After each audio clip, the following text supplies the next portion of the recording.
Okay. Yes. The question arises, where is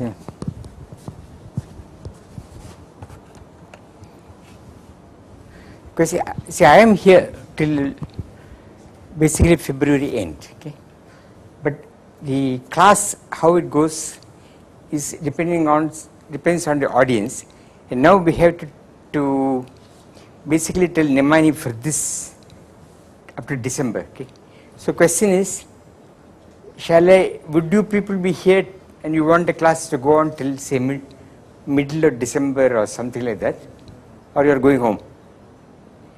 Huh? When? 14th.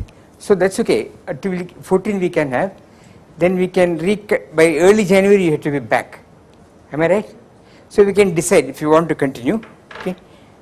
A few days before.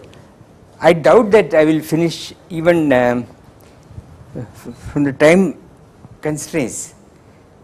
I think that I will have trouble even finishing standard group theory, including Poincare group. Doesn't seem to have time. Okay, so at that time, depending on your interest, you can tell me, or even in January you can tell me. Okay, so I will tell Nemani to reserve the place till December 14th. Okay, then we will see. Okay, is that okay? If there are people, I will talk. Otherwise, it's okay. Whatever. Huh? I won't be here for the next weeks, but you can continue. You will not be here. When? Next 2 weeks. Next week. Next week and the next. That is, next week is nowhere. Huh? Where are you going? To Kolkata. But you will be back before. But normally people break up by middle of December. At least second year students go home, I think. No. Yeah. These people. But these two will be here. So I will go till December 14th. Then we will make an assessment. Then or in January, and then you can. I will be here. Okay. In January I will be back on 6th. I had to go home for a few days, but first week of January I will be back. Okay. There will be visitors and many things will happen here. So last time what I did was, there was a small error I made. The Heisenberg algebra. You remember I wrote this as QP equal to E, etc. Okay. The real, so PP QQ is 0, and they generate the Heisenberg algebra. Then the representation is a quantum mechanical representation, okay, but I forgot the i's. So to get this, let's see, P must be, I think, minus d over dx, which is minus with I wanted h bar, which is minus I times standard quantum mechanical momentum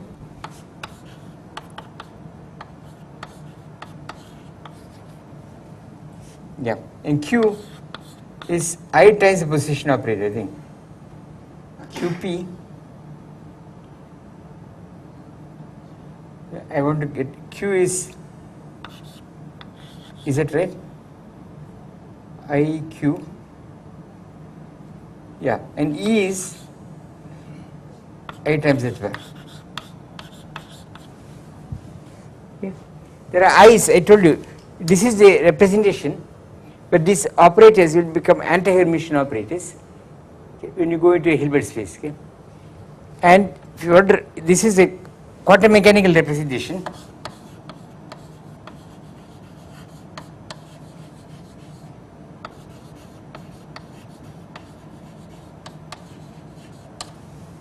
Is given by this thing, okay?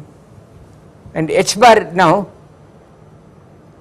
is, I mean, for different h bars you get different values of this E, okay, depending, and that is because E is a central element, and this h bar has a meaning that is classifying the representations, okay, and by some theorems these exhaust all representations of this particular algebra, okay. that's the i's I was missing.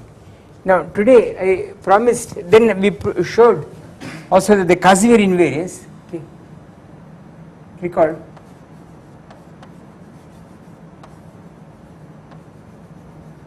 Casimir operators, okay, which I can call Cn, okay, which commute with all elements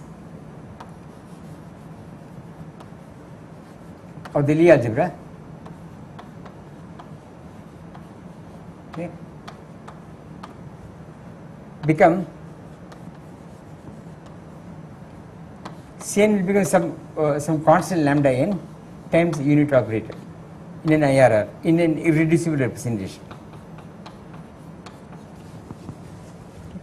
The lambda n's, which are numbers, that follows from Schu's lemma, and the lambda n's classify the representations.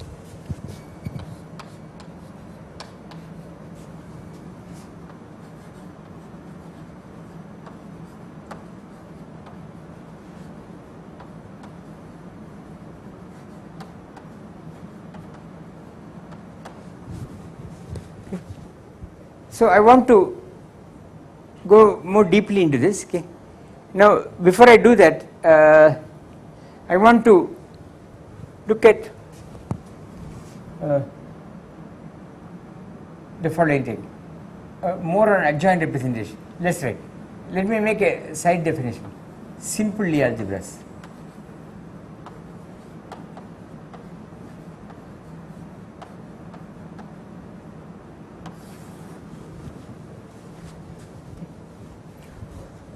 Algebra is simple, it's like a simple group.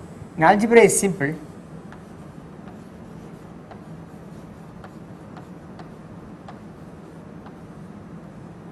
okay, if there does not exist a subalgebra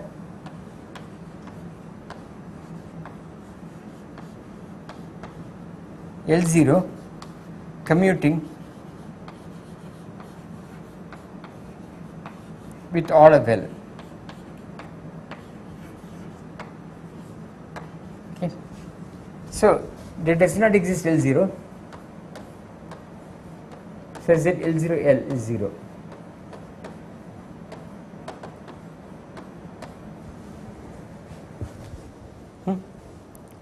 Otherwise it is not simple. If it is semi-simple, so example, the Heisenberg algebra is not simple.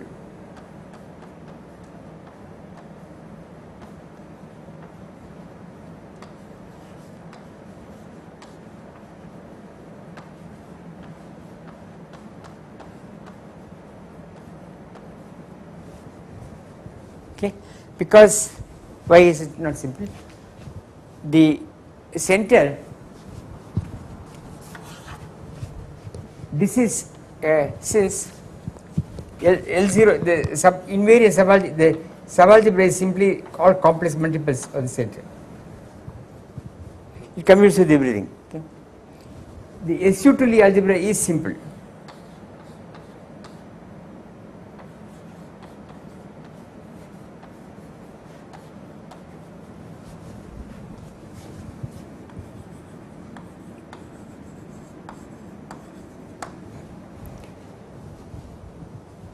Okay. Now it's a theorem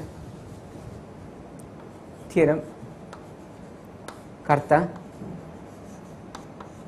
okay, is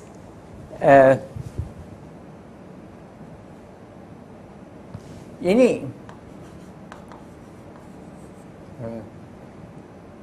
simple semi-simple Lie group has a simple, similarly semi-simple Lie algebra.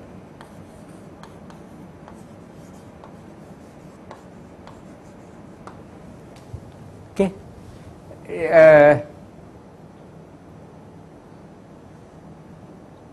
so, a semi-simple Lie group mod centers. Okay, so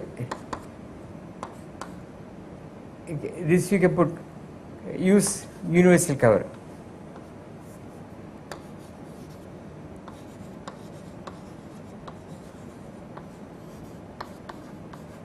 So there is no central element. Okay, I mean the central elements, discrete central elements, is irrelevant in this statement. Okay, for example, SO3 has a simple Lie algebra.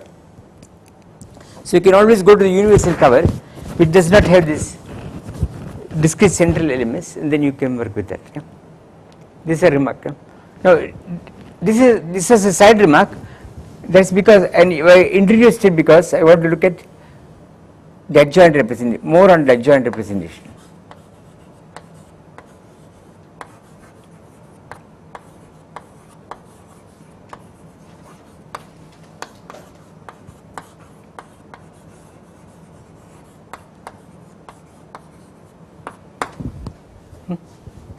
So,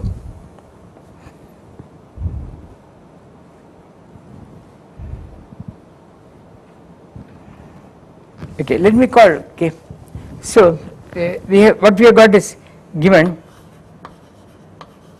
Okay,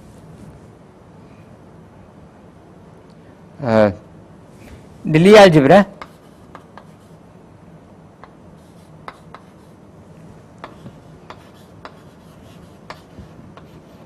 let me call it L. Okay. The adjoint representation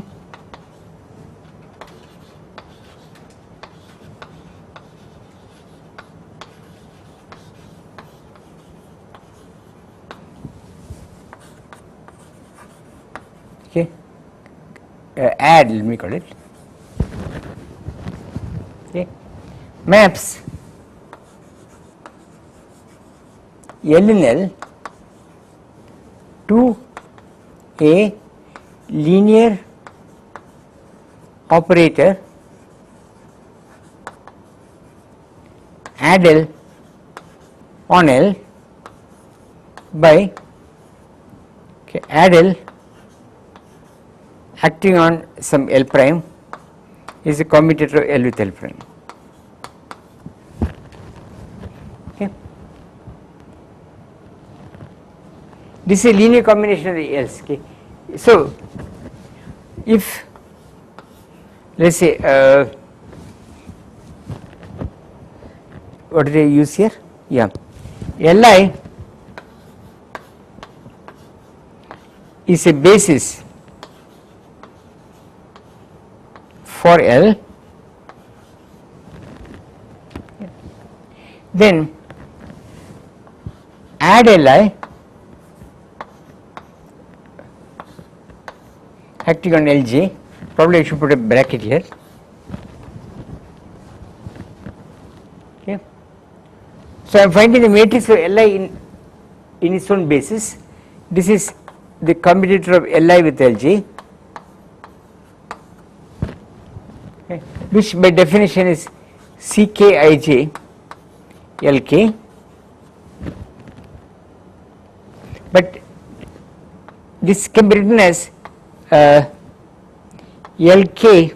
Okay, I am finding the matrix of this D of Li Kj, where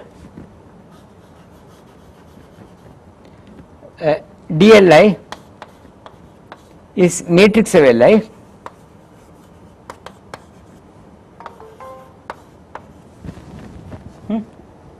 this is a definition of the matrix of add Li, matrix of this linear operator in this basis is defined by this equation. Okay. But we know from the Lie algebra structure that it is this, okay, implying okay, DLi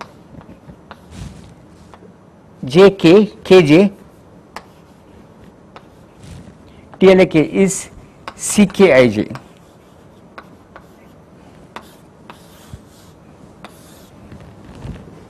Okay.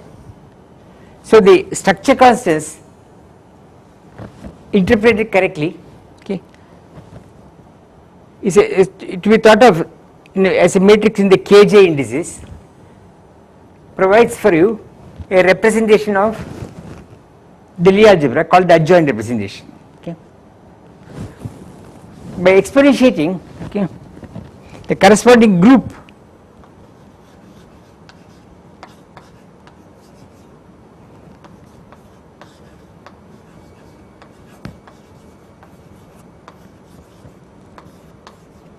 representation,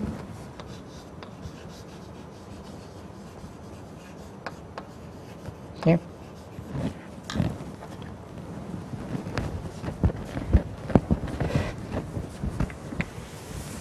which we can normally is called add, I think, okay, maps, okay, exponential, let's say t dli, okay, t what's your exponential tli to, let me call it script d exponential tli, which is exponential t dli.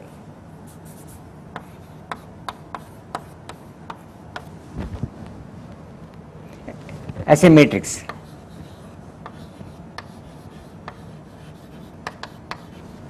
Yeah.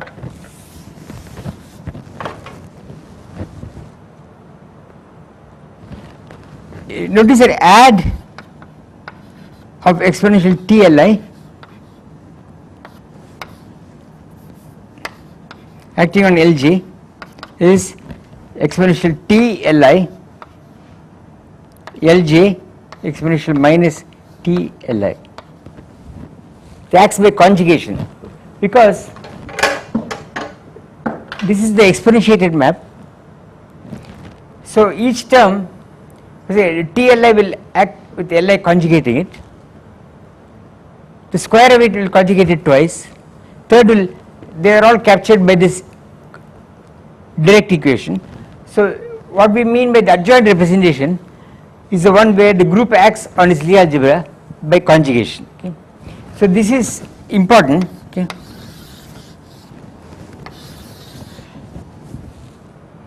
And the important thing is that this equation is completely determined from Lie algebra properties. Okay. So this equation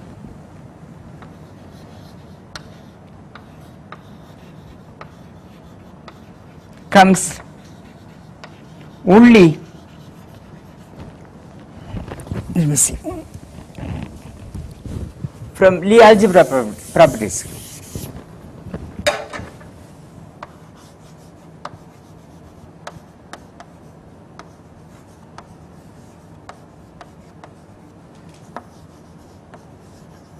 Yes, I have used nothing but Lie algebra. So starting from this adjoint representation of the Lie algebra here, so Lie algebra is acting on itself. By exponentiation, I get a representation of the Lie group, okay, which is called the adjoint representation of the Lie group. Okay. And the way it is acting is by conjugation. Okay. So we are getting this equation or this equation by conjugation. So we can write like this. Okay. So it's even better to write add of exponential tli Lj, okay, is in fact Lk times this matrix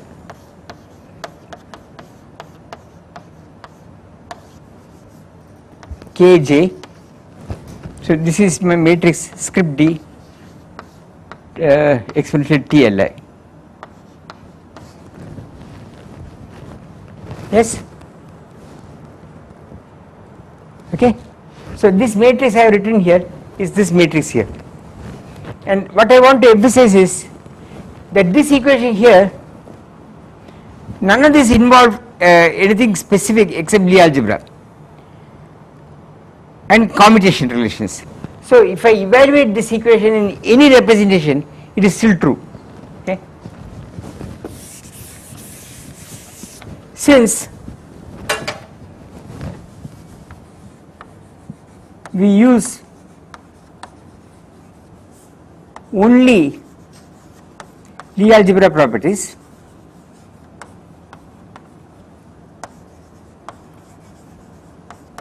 to get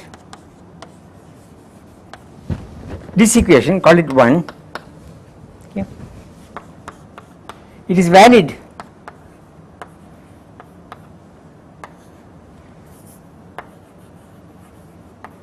in any representation.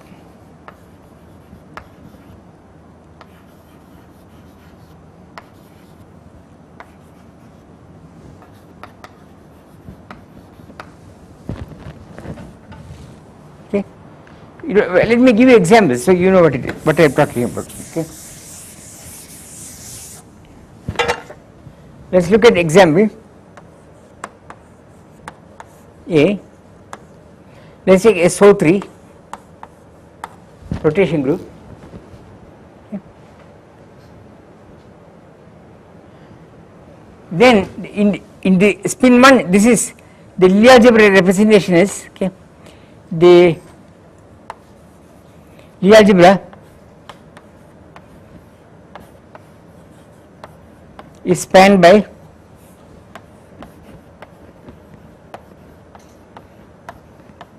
the 3 angular momentum operators.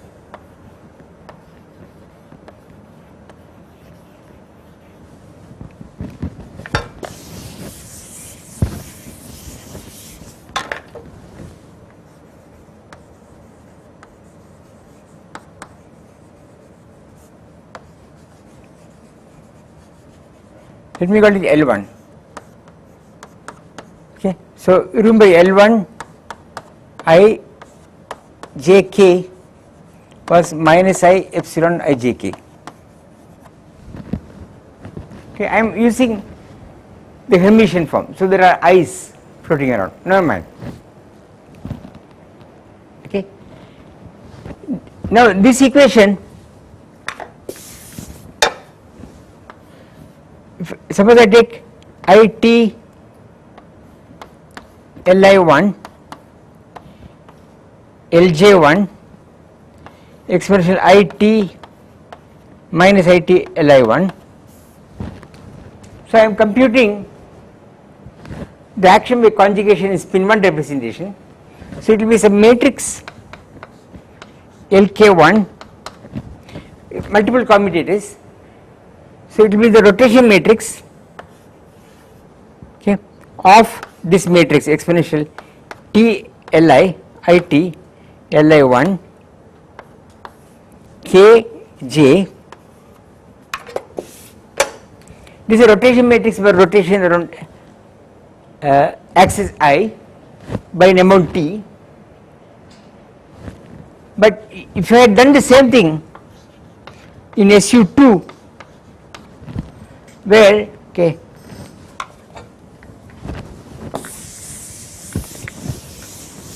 the Li's become sigma i's. So if you look at exponential I T sigma I, sigma j, I should be careful, sigma I over 2, sigma j, the half I can put but it cancels out, minus IT sigma I over 2. Okay. You will get this matrix here. So this is sigma k d of exponential T Li 1 k j. The spin 1 representation is adjoint representation for SO3. Okay. I think I said that before. Yeah, I should say, note.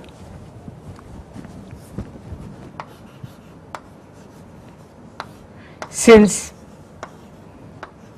Li Lj is I epsilon ijk Lk, this we know. From the form of Li1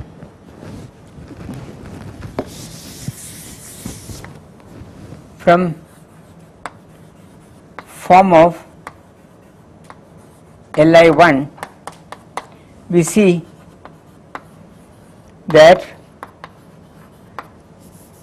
j equal to 1 representation unitary is the adjoint representation of SO3 of SU2. SU2 and SO3 will have the same adjoint representation, okay, because they have the same Lie algebra. Okay. SU2 and SO3 have the same Lie algebra. It is a Lie algebra which defines the adjoint representation. So they all will share the same adjoint. I mean, Lie algebras are the same. Okay. Note. So maybe I should say all Lie groups with same universal cover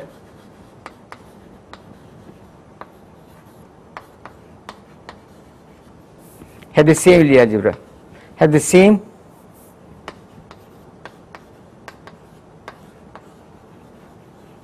Lie algebra,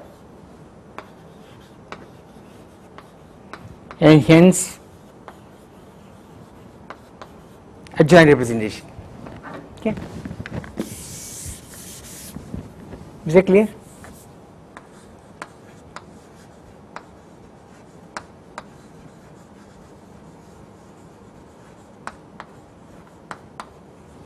Huh? I forgot to say, it's clear, no? This is by way of preliminary. These are universal properties shared by the adjoint representation. This representation for a Lie algebra level always exists. Okay? For a Lie group level also, in finite dimensional Lie algebras, there is no problem. It always exists. Okay? But it may not be unitary. For example, if I do this for some non-compact group, I will come to that. The representation you get will not be unitary. Okay? For a non-compact group, the matrix you get will not be a self-adjoint operator or anti-self-adjoint operator. So if you exponentiate it, you will not get a unitary operator. Okay? But the thing exists. But in the infinite dimensional case, very often the Lie algebra can be written down, but when you try exponentiating it, you may get, it may not exist. Okay? Things may start diverging. That depends on the problem. Okay, one has to. That is one of the big problems in representation theory. Okay.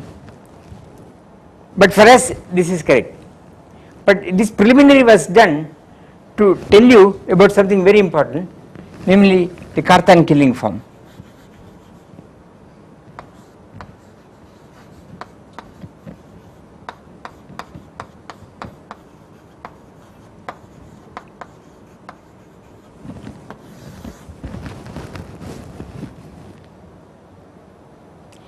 It is a metric, is something like a metric. Okay. The way maths people will write it is, okay, it is a bilinear form. It is a symmetric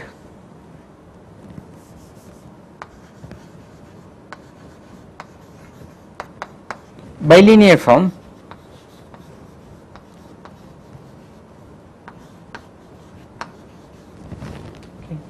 on L. I will give you explicitly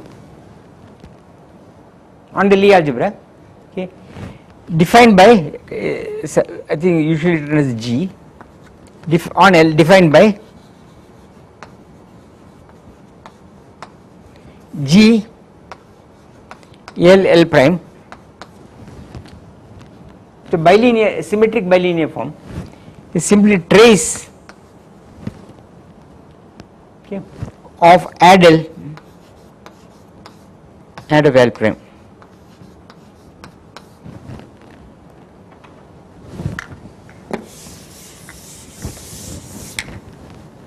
Okay, I will show you explicitly, but this is non-degenerate. Let us say if Li is a basis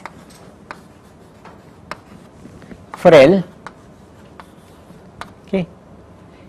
So if Li is a base, then is this object G Ij is defined to be trace of add Li add Lj. So it's an explicit matrix. What happened to him? Okay. So this is a metric. Now I will show you some remarkable property of this object. Okay. And from there infer that this G is non-degenerate if and only if the Lie algebra is simple or semi-simple. If the Lie algebra, this is a basic criterion that this G is non-degenerate, it has an inverse if and only if the Lie algebra under question is simple or semi-simple. Okay. And in that case you can invert it and use it literally as presume as a metric. It may not be positive definite, it may be pseudo, it may have pluses and minuses, okay, but it will be invertible. So the important property I wanted to show you is the following. Okay.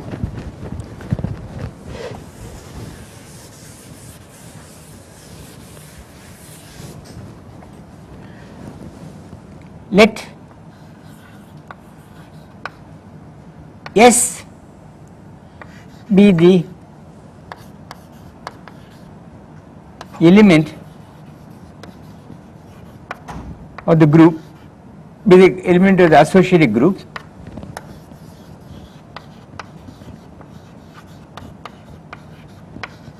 okay, call it G0, from which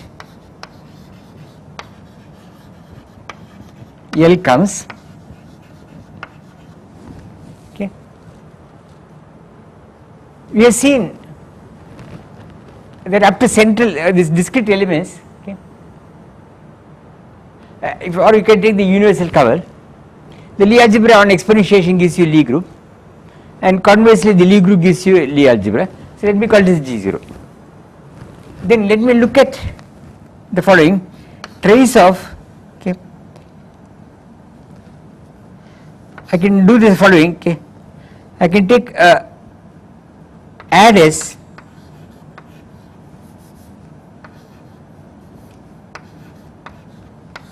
okay, add S acts on, well, I can best add S, then I have written here add Li, right, add S, it's not a good idea, yeah, let me write it comes. Set add S Li as Lj script d S Ji.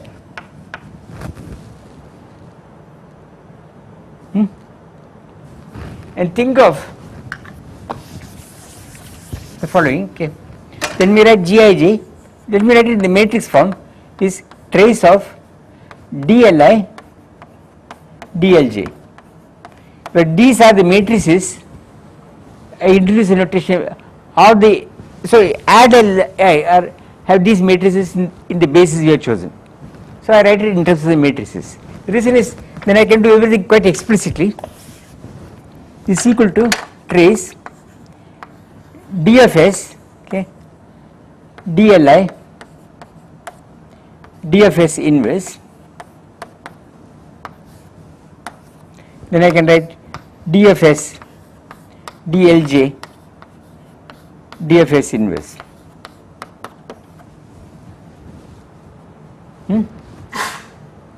But then by the property of the d, what it does here, so it will become equal to d of s, let's say ki, d of s lj times g of I,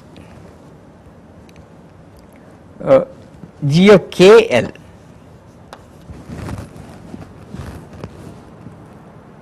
Yes.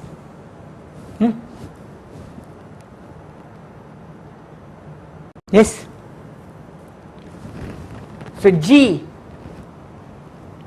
it is by so G is an invariant tensor. It's a symmetric bilinear form, which is invariant, what we call invariant tensor, where rotate both the indices with the group element doesn't change.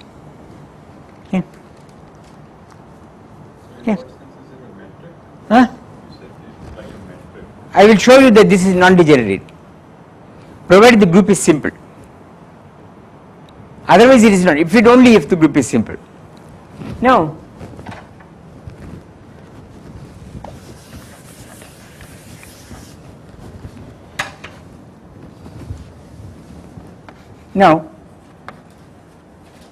G with elements Gij, okay, is real symmetric.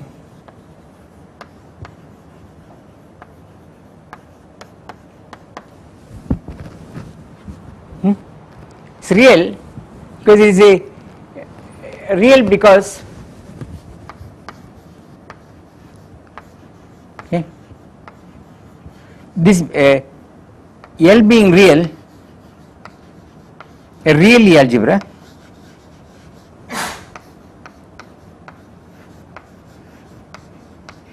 these matrices, this ds ij is real. Remember that the commutation relations, okay, where is it? This equation Lij is Lk ds, d of Li k Lj k j, right? It is a real algebra. So it should close with only with real coefficients. Okay. So these are real. These being real, it's what I have got. This is not d of s. It should be d of Li. Jk is real. Okay. This is real. Okay. So is that script d by exponentiation. But this is real. So if this being real and g is this, for sure G is real. It is symmetric by inspection. So G is Hermitian, right? It is a real symmetric matrix. So G is dagger is G, and it can be diagonalized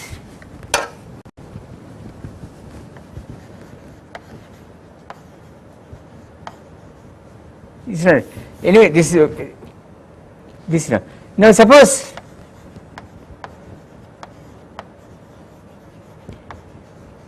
G is degenerate. Okay. So that there exists psi not equal to 0 such that psi I Gij psi j is 0. So it has a 0 eigenvector. Okay. Suppose it is the case. Actually you can diagonalize G, and I am just looking at one eigenvector with 0 eigenvalue. Then I go back to this equation here, which says 0, which is psi I Gij psi j, and I look here and it says this ds, okay, psi, right, k g k l dsi L by contracting here. I contracted this index, yeah. What is this say this? What is the meaning of this? This is also null, implying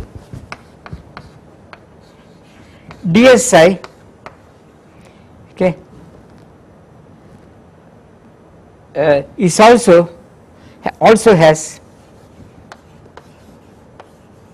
0 eigenvalue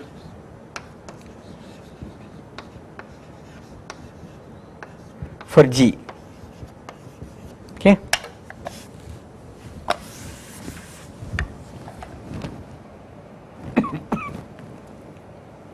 So the sector 0 eigenvectors is invariant by the group action. So the set of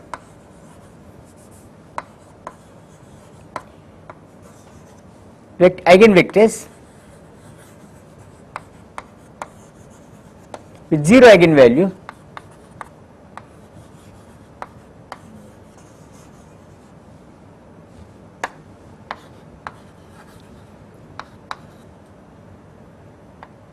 is invariant by the adjoint representation, by the add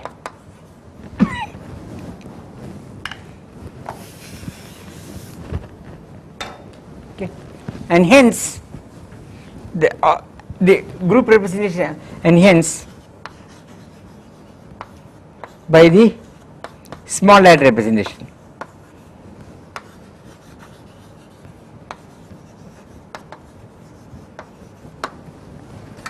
Okay. Set up the subspace, let's write L0. Say a subspace. I have proved it from the group here. You make an infinitesimal expansion. I mean, the group element, I can go to the infinitesimal form, okay, using one parameter subgroups. This will remain invariant. This equation is true for all S. So it is invariant. So I got a subspace of invariant vectors, okay, in the Lie algebra. This implies what? L commutes with L0. Right? By the adjoint action, the subspace is invariant. What does it mean? That means that the algebra is not, there is an invariant subspace, so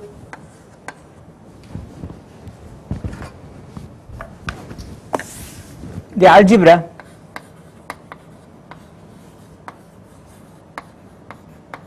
is not semi-simple.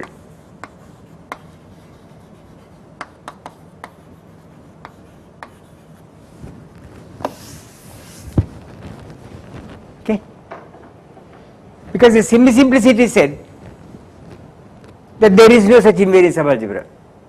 Okay, if I said if a simple case, for semi-simplicity it is each. What is semi-simple algebra? Groups? No. Semi-simple Lie algebra is simply the direct sum of Lie algebras, of simple Lie algebras.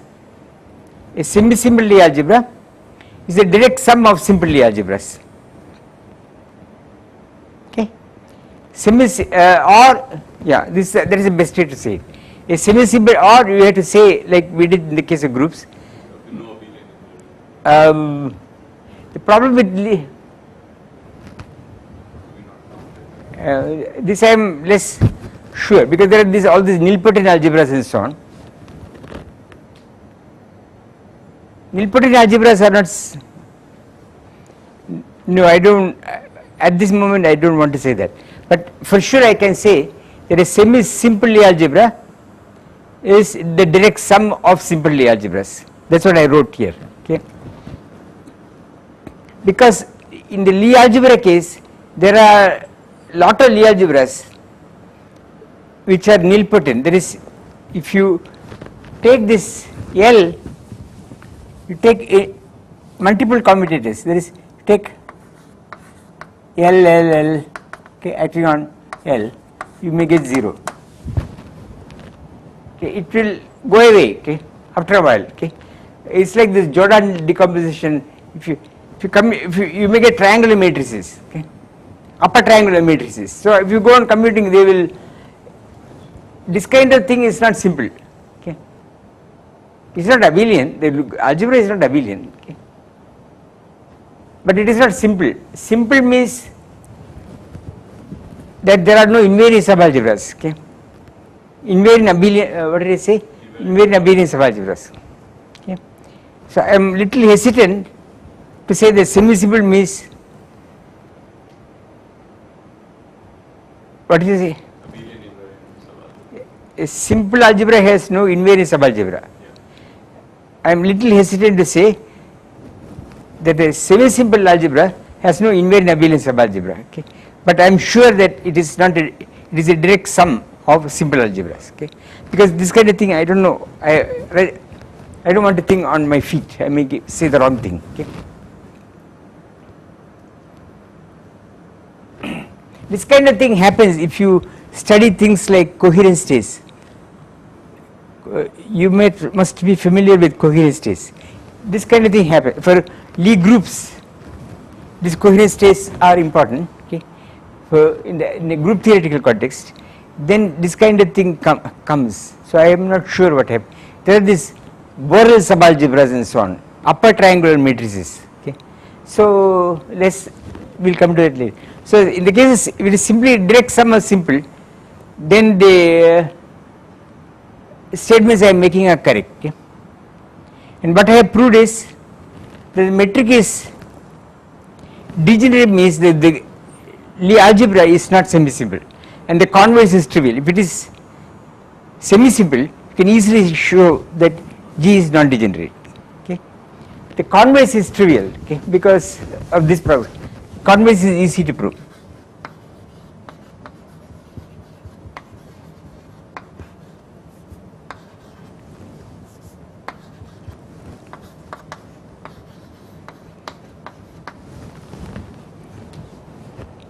Okay, that converse means basically it means in the adjoint representation there are no null vectors.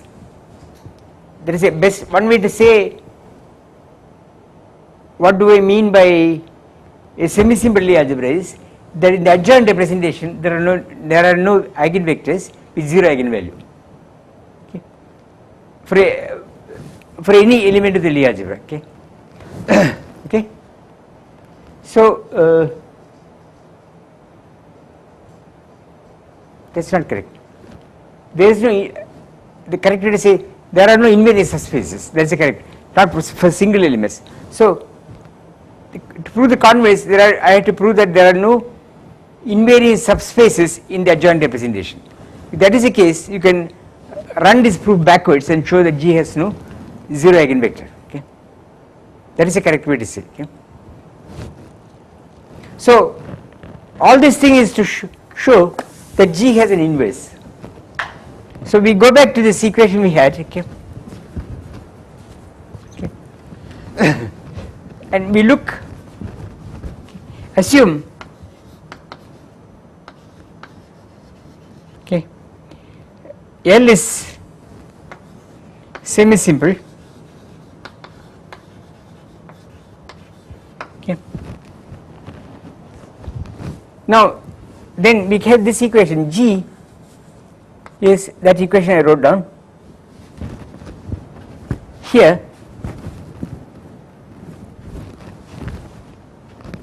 And I want to get the indices right. D of S transpose G D of S. No, it's not right. D of S transpose.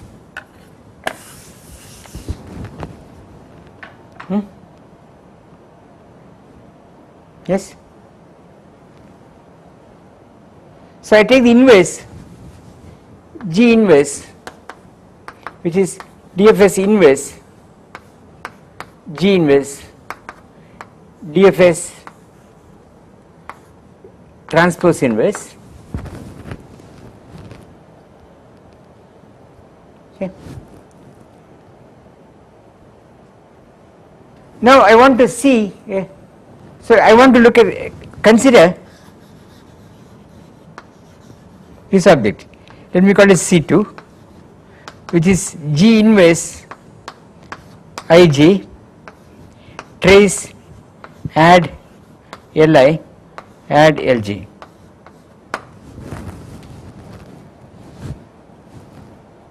Huh? I want to show that this object here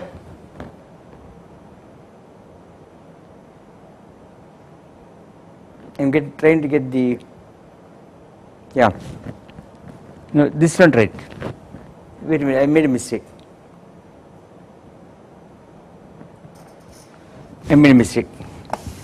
This is number LILG.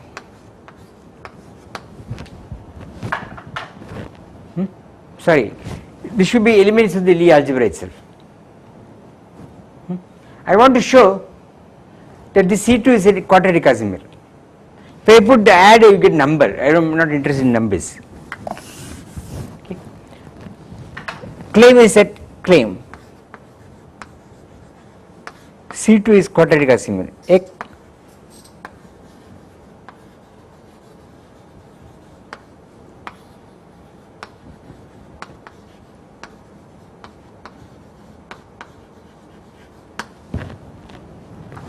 So you can see why I call this a metric. Okay. So for that we look at the following. For C2 is an operator and these are Lie algebra elements. Okay. So what I will do is I will take S C2 S inverse, which is G inverse Ij. Then I will be conjugating this one. Okay. So I will get script D of S K I script D of S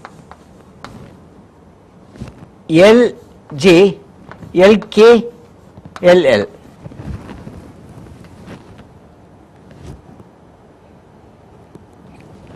Yes.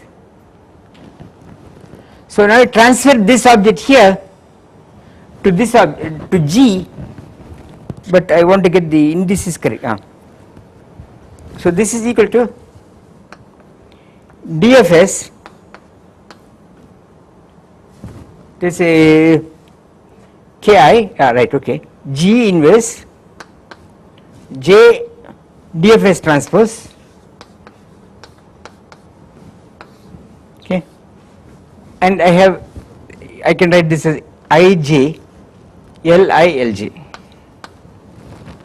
I change the indices, I put this here, this one, I get a K going with this K, yeah. Then second index will be this L, which has but the wrong position, so I put a transpose and I wrote this.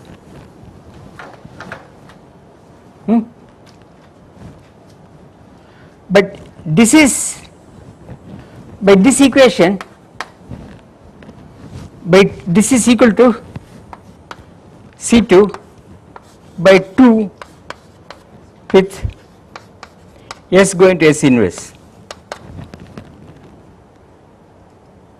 This equation is true for all S. Well, yeah, so this is D of S inverse, right? This is D of S inverse and this is D of S inverse transpose, but it's true for all S, so I just replace S by S inverse. Okay. So G inverse is invariant, so this object is again G inverse. So what has happened is this object is, this C2 is a quadratic, it doesn't change. Okay. So we have got an expression for the quadratic Casimir operator involving the metric. Huh? So the C2 is by 2, which is the second. by 2, this equation. The reason why I will not get this invariance unless G is invertible. You will find things coming in the wrong order. Okay? So the use of the fact that G is invertible has been an important ingredient in getting the quadratic Casimir. So this kind of thing exists, quadratic Casimir operators exist only for semi-simple Lie groups. For example, if you ask what is a Casimir operator for the Heisenberg group, it does not exist. Okay? It is not, it is degenerate, you can work it out. Okay? In fact, the adjoint representation, what is adjoint representation for the Heisenberg group is something very strange, right? Well, E goes to 0. The adjoint representation, E commutes with everything. So the matrix of E is 0, right? So if you write this G as a 3 by 3 matrix, okay, it will be very strange. Okay? Heisenberg, what will it be? G is a 3 by 3 matrix because it is 3 dimensional. So it will be 0, 1, minus 1, 0, 0, 0, 0, 0, 0. It may be this H bar. Right? QP, PQ, the rest are 0. So determinant is 0. G is not invertible.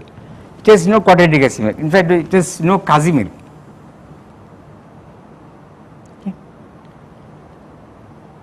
So next time I will work this out for SU2 and look at SU3 and show you how the same idea actually gives you all the Casimirs. Okay. Because of the availability of the metric, you can start contracting things in a suitable way.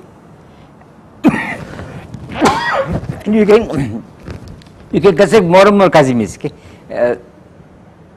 In fact, you can get all the nth order Casimirs this way. Okay. And anyway, this metric on the Lie group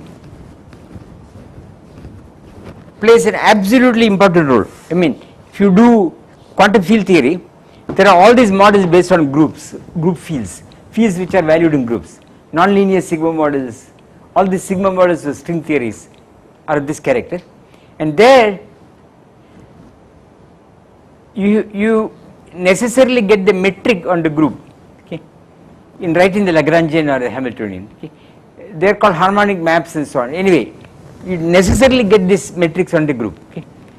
So the role of the G is very similar to the role of the corresponding metric in Riemannian geometry. In fact, its role is that it is what it is. It is the metric or the tangent space of the Lie group at the identity, okay, which is invariant by the group action. So this equation here, these equations I am writing is showing why do I conjugate like this. The conjugation is the identity of the group invariant, right? So it keeps the point of the group fixed. So it acts on the tangent space without moving that point. Okay. So Lie group, you have got some sphere or something. You have some point, and I am doing some activity which leaves that point invariant. Okay. So it will act on the tangent space, and the metric which is telling you how to take scalar products on the tangents is invariant by this action. That is what the meaning of these statements is. And such an invariant metric exists only for simple and semi-simple Lie groups. Okay. So we will continue with this. Then very soon I will do SU2 completely. That is a representation theory of SU2, unless you did it in quantum mechanics. Did you? Lie group, Lie, did you do Lie algebra representations of SU2, angular momentum? No. So we did the SU2 using the Schwinger oscillator. Huh? The Schwinger oscillator. Oscillator. Yeah, we used the Schwinger representation. And you construct all A degree. yeah. A degree sigma A. Yeah.